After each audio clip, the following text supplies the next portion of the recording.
All right, David. All cylinders are firing on the new setup. We're here over fiber optic, sportsbook time, no ghost hotels. But David, I have to say, you're looking very sharp. Your frame rate is looking super smooth. How are you today, David? Very good, Jason. Great to be with you. Great to be with you. So there have been a lot of changes that have been made over here at HQ to ensure that we have the maximum audio quality, the maximum visual quality. And, this is not all being done, David, simply for the love of technology or for the sake of having something to do. It's actually been quite an effort to make this happen.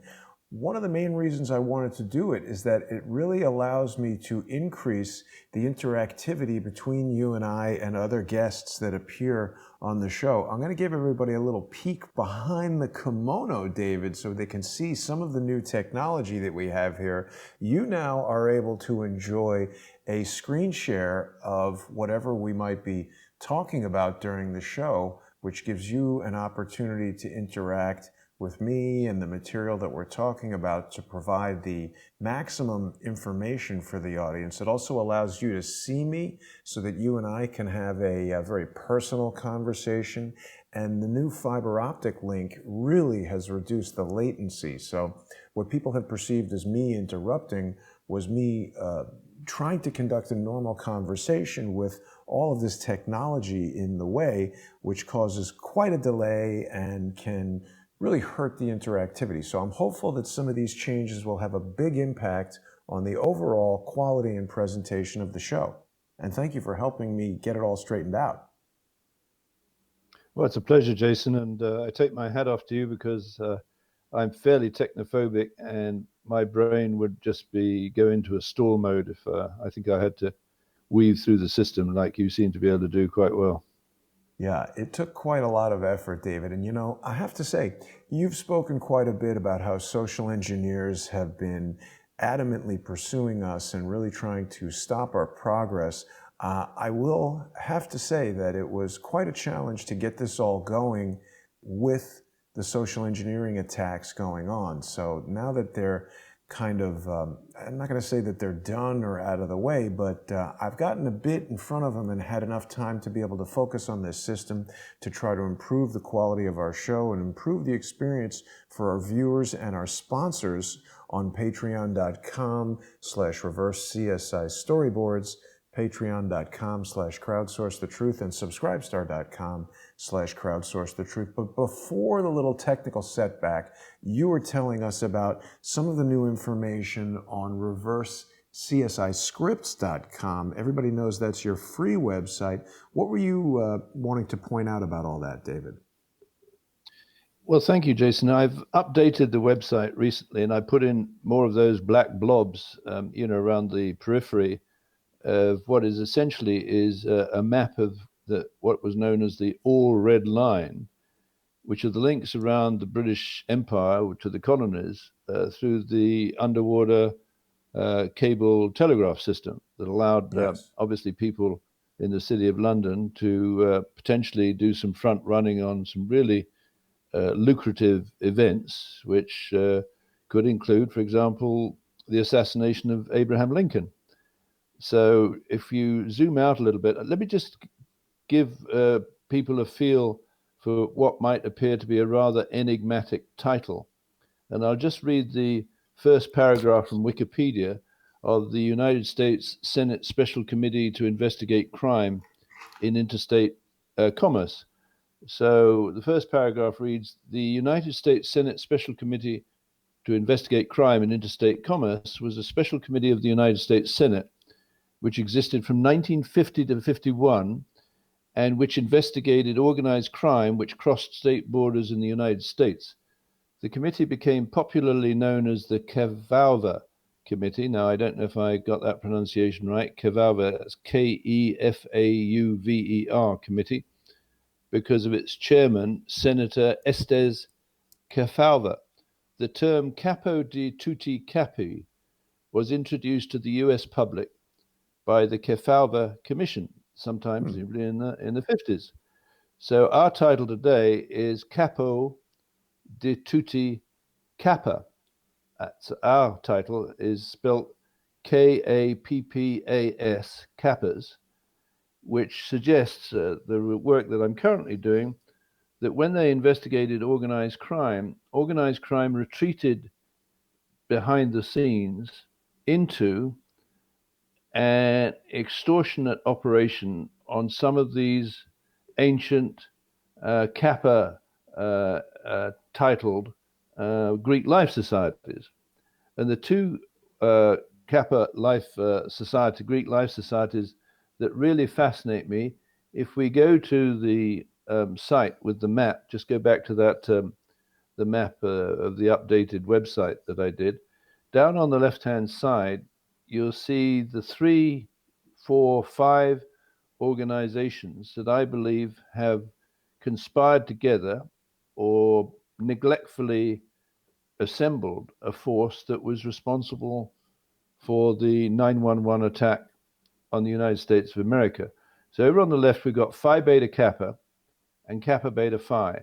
So very quickly, Phi Beta Kappa and Kappa Beta Phi were both established in 1776, 3 years after the famous Boston Tea Party, where some people dressed as American Indians got on a ship, a British East India ship, and tossed key trunks containing tea into Boston Harbor.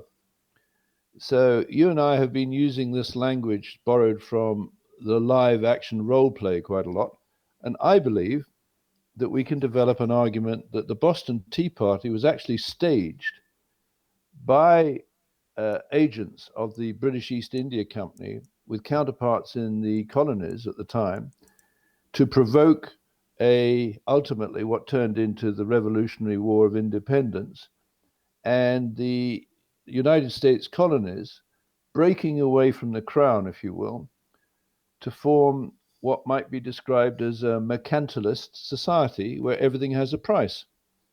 Fast forward to these two Greek life societies, Phi Beta Kappa and Kappa Beta Phi, to 911 on the 47th floor of the North Tower of WTC1 on the morning of 911.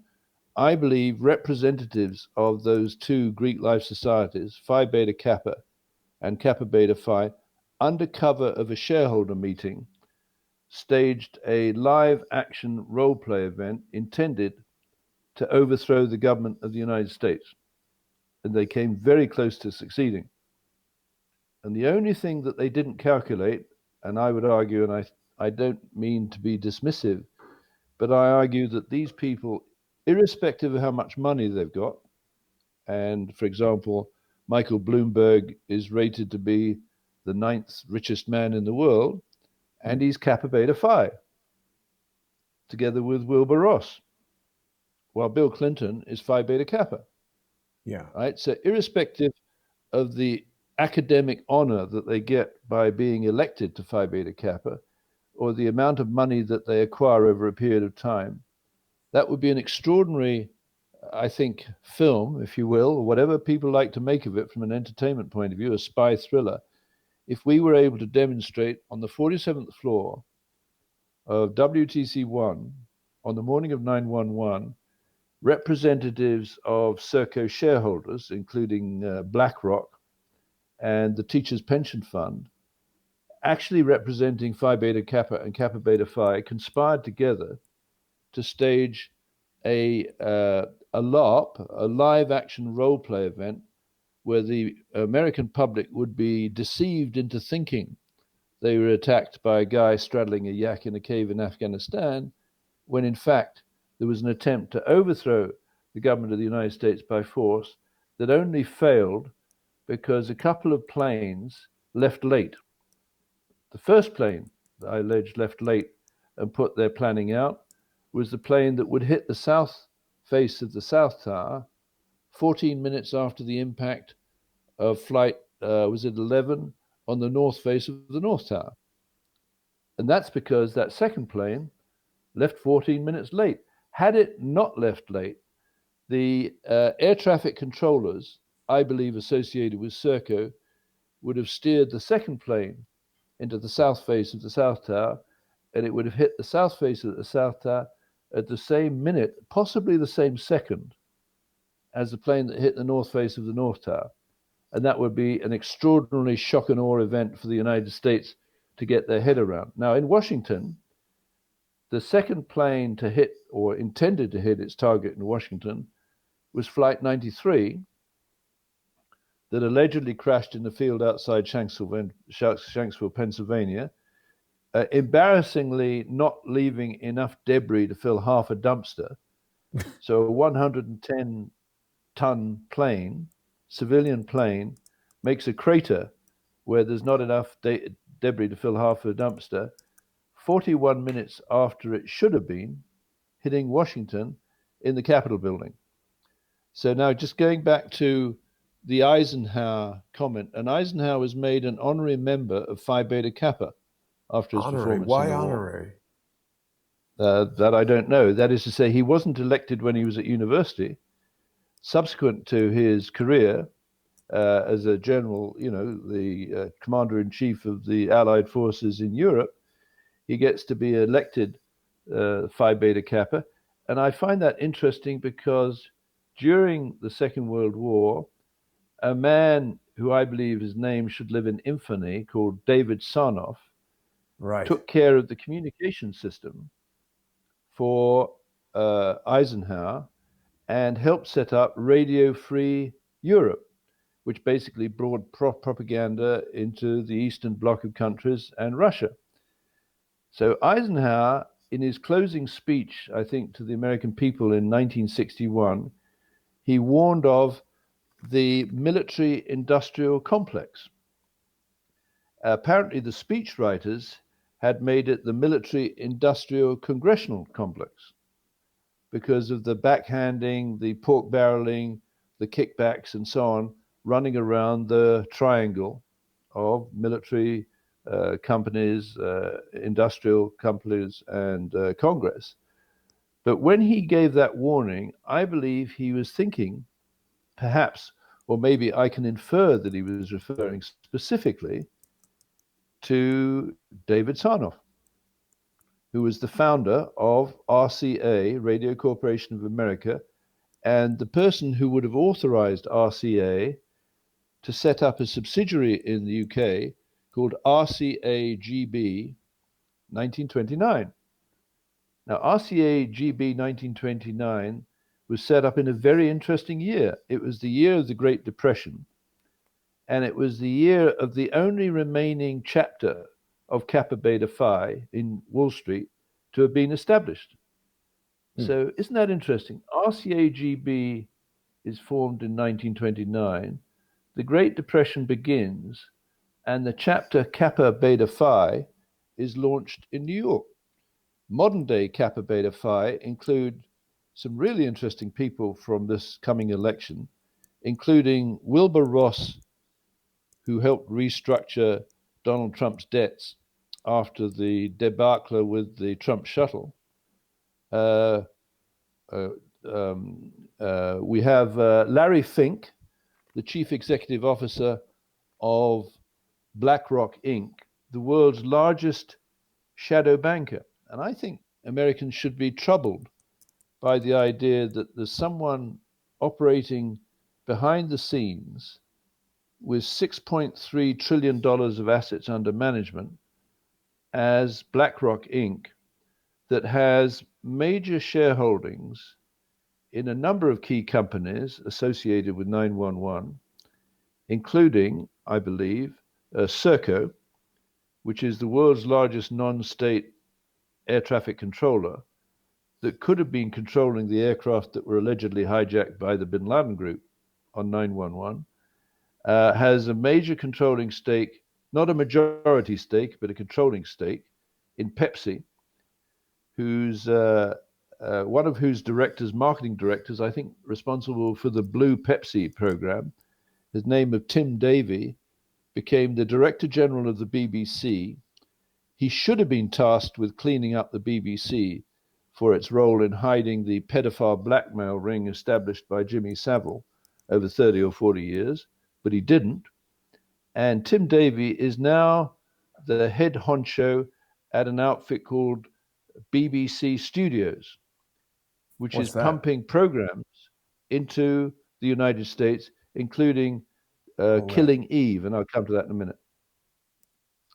Okay, then we have a woman by David, the name of Anne sorry to interrupt, but before you get on too much of a roll, I want you to keep in mind that this is our relaunched YouTube preview, and so we're just about we could probably push it to 10 minutes before we transition over to patreon.com/reverse CSI storyboards, patreon.com/crowdsource the truth, and subscribestar.com/crowdsource the truth. Before you continue, David, I just want to point out that as I'm watching, it took a minute to get everything dialed in, but your playback, your frame rate, your lip sync all looks much better. We've got the sound issue under control, and our interactivity is great. So my goals for implementing this new fiber optic system and some of the other things that we haven't really spoken about, but you have been critical in beta testing with me, are all in effect. I want to thank